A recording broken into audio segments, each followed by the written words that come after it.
అందరికీ నమస్కారం అండి. ఈ వీడియోలో ఏంటంటే అసలు భారతదేశంలో వ్యవసాయ రంగం ఏ విధంగా ఉంది దాని గురించి మాట్లాడుకుందాం. భారతదేశంలో వ్యవసాయ రంగం నాశనం కావడానికి లేదా ఈ వ్యవసాయ రంగంలో రైతులు నష్టపోవడానికి ముఖ్య కారణం ప్రకృతి శాపం కాదు, అధికారంలోకి వచ్చేటటువంటి రాజకీయ నాయకుల యొక్క పాపం వల్లనే వ్యవసాయ రంగం భారతదేశంలో నష్టపోయింది, లేదా వ్యవసాయ రంగంలో రైతులు నష్టపోయారు. కేవలం మీరు ఈ సరైనటువంటి విధానాలు తీసుకురాకపోవడం, మంచి ఆలోచించకపోవడం వ్యవసాయం గురించి ఈ రాజకీయ నాయకులు. అసలు ఫస్ట్ భారతదేశంలో వ్యవసాయ రంగం ఏ విధంగా ఉంది దాని గురించి మాట్లాడుకుంటే 1920, 30, 40 ఆ సమయంలో గవర్నమెంట్కి ప్రభుత్వానికి ప్రభుత్వం ఆదాయం అంటే పూర్తిగా 70-80% వ్యవసాయ రంగం నుంచి వచ్చింది. ఇప్పుడు 1920, 30, 40, 50 ఆ సమయంలో పూర్తిగా గవర్నమెంట్కి లేదా ఆ సమయంలో లేదంటే అంతకంటే ముందు గవర్నమెంట్కి పూర్తిగా ఆదాయం అంటే వ్యవసాయ రంగం నుంచి వచ్చేది.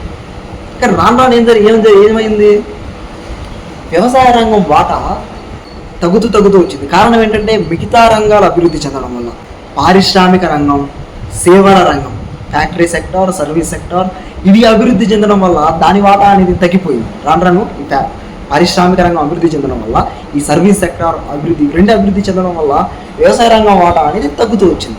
ఇప్పుడు ప్రభుత్వానికి పూర్తిగా ఏంటి, జీడిపిలో వివిధ రంగాల నుంచి వచ్చేటటువంటి వాటా 60-70% ఉంటే, కానీ వ్యవసాయ రంగం నుంచి జీడిపికి వచ్చేటటువంటి వాటా ఏంటంటే కేవలం 20% మాత్రమే.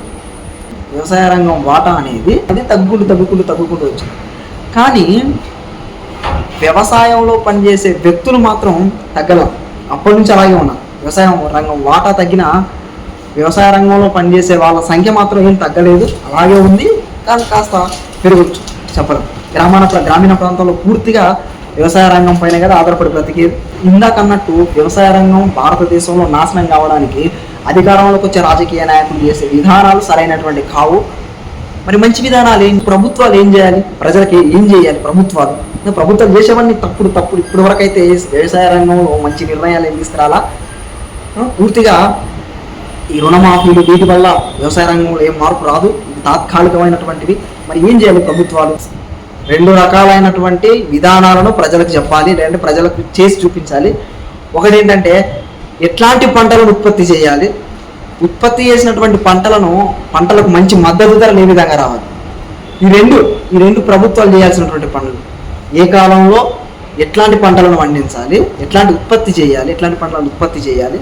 రెండోది, ఉత్పత్తి చేసినటువంటి పంటలకు ఎట్లాంటి మంచి మద్దతు ధరలు ఎట్లా ఇచ్చే ఏర్పాట్లు ఏ విధంగా చేయాలి.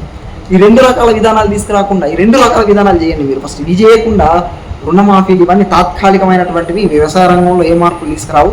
ఏంటంటే కేవలం అప్పటి వరకు తాత్కాలికమైనటువంటివి, ఓట్ల కోసం తప్పితే వ్యవసాయ రంగంలో మార్పు కోసం కాదు. వ్యవసాయ రంగంలో మార్చాలంటే ప్రభుత్వాలు ఇలా ఆలోచించి వాళ్ళకి ఏ కాలంలో ఎట్లాంటి పంటలు ఉత్పత్తి చేయాలి. రెండోది, ఉత్పత్తి చేసినటువంటి పంటలకు మంచి మద్దతు ధరలు ఇచ్చే ఏర్పాట్లు చేయాలి. ఇవి 2 చేయాలి. ఇవి చేయకపోతే మీరు ఏం చేస్తారు, ప్రజలు ఏ కాలంలో ఎట్లాంటి పంటలు పండించాలి, బయట డిమాండ్ ఏ పంటకు ఉంది, ఇవన్నీ చూడరు ప్రజలు. ప్రభుత్వం అనేది ఇది చేయాలి, ప్రజలకు చెప్పాలి డిమాండ్ బయట ఏది ఉంది, మనం ఇప్పుడు ఏది పండించాలి, ఇతర దేశాలలో డిమాండ్ ఏది ఎక్కువ ఉంది, మనం ఏది పండించాలి, దానికి మంచి రేట్లు వచ్చే విధానాలు ఏ విధంగా తీసుకురావాలి, ఇవి ఆలోచించాలి ప్రభుత్వాలు. ప్రజలు కూడా ఆలోచించాలి. అనవసరమైనటువంటి పంటలు పండించకుండా అసలు ఆ పంటకు బయట ప్రస్తుతం మనం పండించే పంటకు డిమాండ్ ఉందా, దానికి మంచి రేట్లు వస్తాయా, ఇవి ఆలోచించే పంటలు పండించాలి. ఈ ప్రభుత్వాలు కూడా ఈ వ్యవసాయ రంగంలో మంచి విధానాలు తీసుకురావాలి. అంతే తప్పితే ఈ తాత్కాలిక రుణమాఫీలు వీటి వల్ల వ్యవసాయ రంగంలో ఏం మార్పు రాదు.